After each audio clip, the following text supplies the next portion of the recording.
Instagram use करता हूँ, Facebook भी यूज़ करता हूँ, एक लड़की है जिससे मैं बातें करता हूँ, वो अभी उसने सारी बातें बताई। और सर कैसे कंप्लीट होगा बैकलॉग, कब मेरे नंबर आएंगे, कितनी मेरी जेई में रैंक आ जाएगी, क्या मैं 4 महीने बचे हैं एडवांस में। तो मैंने क्या किया, पहली चीज़ तो वो जिससे बात करता था उन दीदी को फ़ोन मिलाया, बिकॉज बहुत सारे बच्चे होंगे ऐसे जरूर जो कि पढ़ना चाहते हैं बट किसी कारणवश पढ़ नहीं पा रहे। कल जब मैं वहां था कालू सराय, तो वहां पे एक बच्चे से मेरी मुलाकात हुई, थोड़ा परेशान था मेरे ख्याल से, ऐसी आपके साथ भी बहुत हो रही होगी चीज़ें, ठीक है, इस सवाल के जवाब पे आने से पहले। तो उसने मुझे बोला कि सर मैं चाह कर भी पढ़ाई नहीं कर पा रहा हूँ। उसने मुझे ये बोला कि सर मैं चाह कर भी पढ़ाई नहीं कर पा रहा हूँ, और उसने अपनी क्लियर पिक्चर मुझे बताई सारी चीज़ें।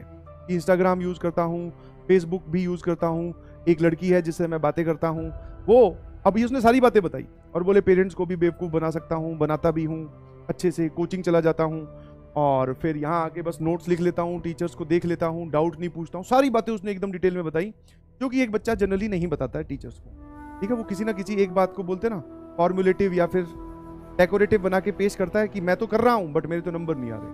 तो उसने सारी चीज़ें एकदम बताई, सारी सारी, इतनी एक्सपेक्टेड भी नहीं थी कि इतनी बताओ, बट सारी बताई। तो मैंने कहा चाहता क्या है, बोले सर मैं पढ़ना चाहता हूँ बट पढ़ नहीं पा रहा हूँ, स्टडी टेबल पे बैठता हूँ बट मोबाइल यूज़ करने लगता हूँ, दिमाग कहीं और रहता है, ठीक है। बोले अच्छा। फिर मैंने कहा मेरे से क्या एक्सपेक्ट कर रहा है, बोले सर इस समस्या से बाहर निकाल लीजिए प्लीज कुछ भी करके।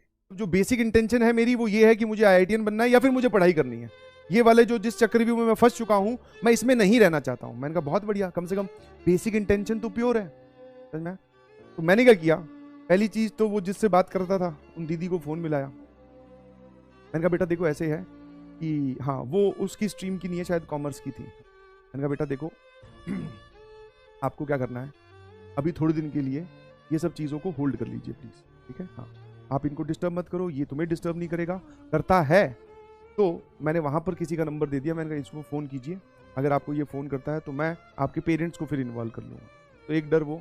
दूसरा इंस्टाग्राम फेसबुक जो थे, बोले सर मैं तो डिलीट कर नहीं पा रहा हूँ, ठीक है, मैं तो डिलीट कर नहीं पा रहा हूँ, आप डिलीट कर दो। तो फेसबुक तो शायद डिलीट हो जाता है, इंस्टाग्राम डीएक्टिवेट होता है, तो मैंने वो डीएक्टिवेट कर दिया, पासवर्ड बदल दिया। उसको बोला कि भैया अपने मोबाइल नंबर पे या मेल वेल पे ओटीपी वगैरह आए तो वो चेंज मत करना, ठीक है ना। अब ये सारे काम मैंने अपनी तरफ से करके दे दिए। उसके बाद में मेन बात पे आते हैं, ठीक है, जो लोग पढ़ नहीं पा रहे हैं। तो मैंने उससे पूछा तेरा थॉट प्रोसेस क्या है।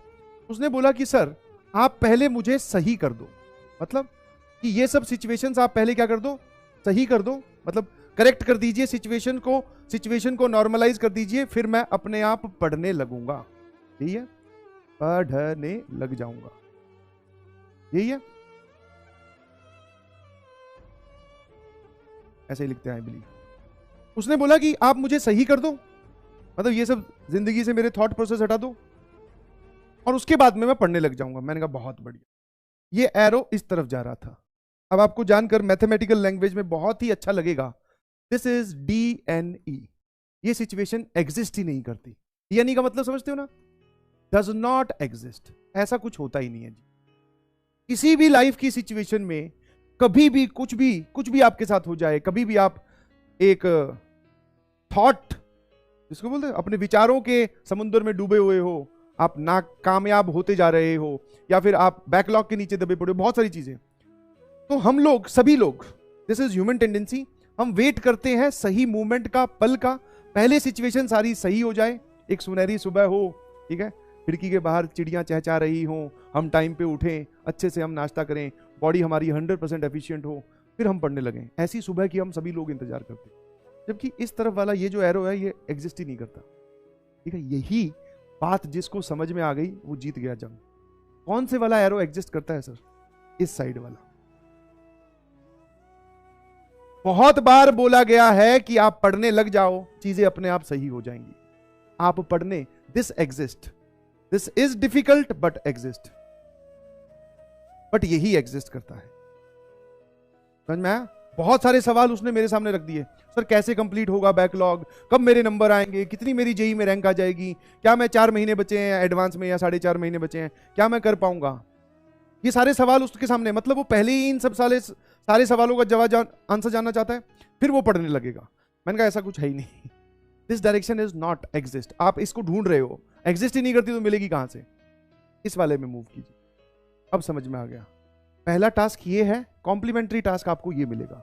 आप पहला ये बना के बैठे हो, कॉम्प्लीमेंट्री वो मिले, ऐसा होता ही नहीं है। जो भी इंसान उस तरफ, फिर मेरे को लगा कि ये बात क्लास में एड्रेस करनी चाहिए, बिकॉज बहुत सारे बच्चे होंगे ऐसे जरूर जो कि पढ़ना चाहते हैं बट किसी कारणवश पढ़ नहीं पा रहे हैं। Start with your favourite subject, favourite topic, notes making and video watching. Start कीजिए इस काम से, और इस काम को करीबन आप 2 हफ्ते तक लगातार कीजिए बिना किसी दूसरे थॉट के, और ये काम अब आप खुद ही कर सकते हैं। उसके बाद में आप देखोगे कि आप सही होने लगे हो। धीरे धीरे 1 महीने बाद में आप देखोगे कि आपको सवाल सॉल्व होने लगे हैं। फिर आप देखोगे कि आपसे डीपीपी मॉड्यूल के क्वेश्चन भी सॉल्व होने लगे हैं। फिर आप देखोगे कि आपके नंबर भी आने लगे हैं धीरे धीरे। बहुत दूर है ये नंबर तो, बट हाँ, स्टार्टिंग फेज इज दिस।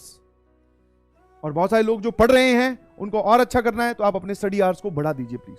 जितना भी आपका इन्वॉल्वमेंट है पढ़ाई में, लेट से कोई बोल रहा है मैं 8 घंटे पढ़ रहा हूं, 9 कर दे बेटा, किए जा सकते हैं। हाँ या ना? 9 कर रहा है 10 कर दे, 12 कर दे, बिल्कुल।